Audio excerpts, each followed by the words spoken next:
Well, what the Beatles did, and even the Stones, the Beatles, I think they did a lot of Chuck Berry.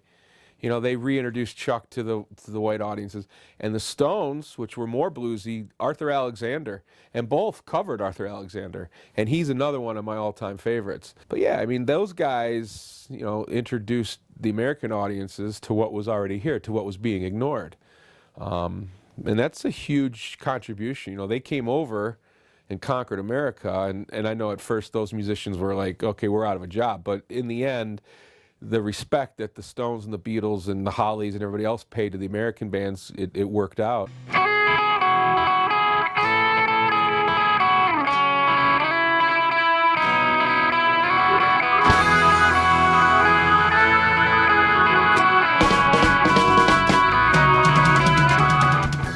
We were proud and loud. We had a blast. And we all did our little thing. Like we were in a band, Eric was in a band, Joe Walsh was in the James Gang with Glenn Schwartz and them guys.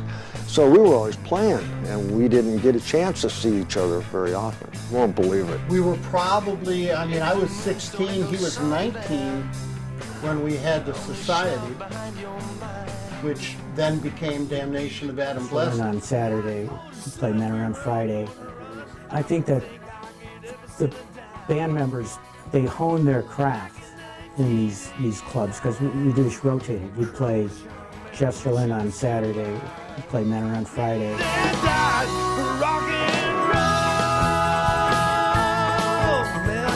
This is, I hear about San Francisco and I hear about New York and Gertie's folksy, but here's our little Cleveland nugget of this. Elvis had made records. There was Little Richard, Chuck Berry, all these in the mid-50s, you know, they were starting, I was really liking rock and roll, but my father said there would be no rock and roll in my house. So anyway, I think a lot of our fathers said the same thing. Just like probably literally every other person you've talked to, were inspired by the Beatles. But that was, you know, like everyone, that was the kick in the pants that said, hey, I think I want to be doing something like that. Please, please me, I've been searching for the lost good of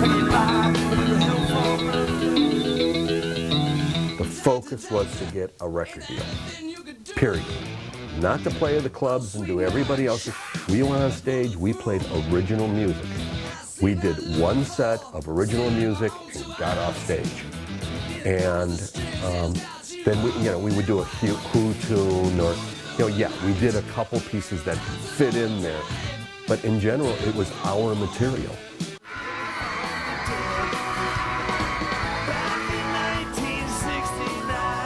Like all the guys that, like I said, you see the whatever version of band that Eric was in, whether it was the Choir, Cyrus Fury, the Raspberries, and then E.T. Hooley, Dale Peters, and those guys, and the James Gang, and the Damnation, and like I said, all the bands, they were there.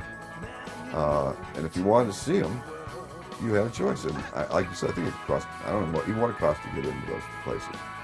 It's probably 50 cents or something like that. There was a few rock bands, and a few rock bands.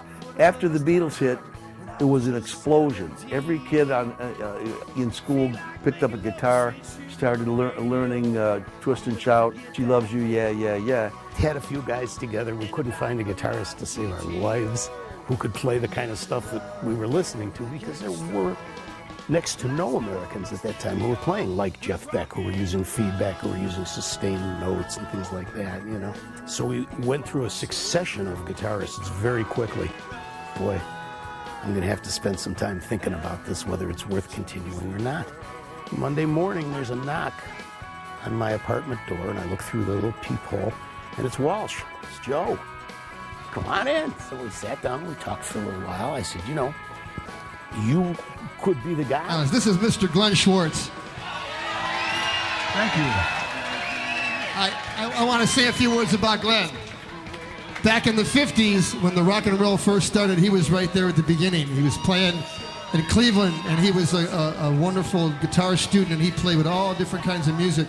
He played all through the rock and roll scene. Joe Walsh. I taught Joe Walsh. He was 19 years old, and he came over my house and started showing me how to play. And then he began to play. He sat in the basement here, and I played. And I said, I can't show you nothing. You got it all. You know, it was Vietnam, it was Kent State. It was very tense, as opposed to a little bit earlier when we were all playing local gigs and stuff, which was great. Cleveland had the best local scene. I mean, again, because of the Hall Blue clubs, and you could go see so many good bands any day of the week. You know, you could go to a million different places, and you could, you know, the Choir and us, and the bands Michael Stanley was in, and just all kinds of different music. It was great, really, really great.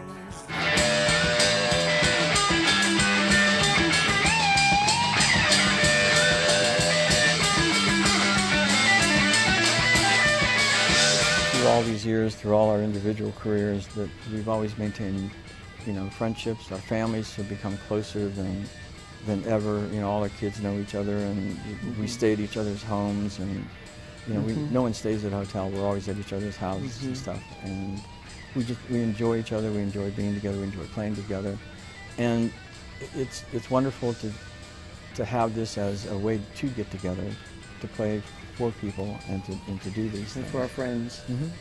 So it's a neat thing.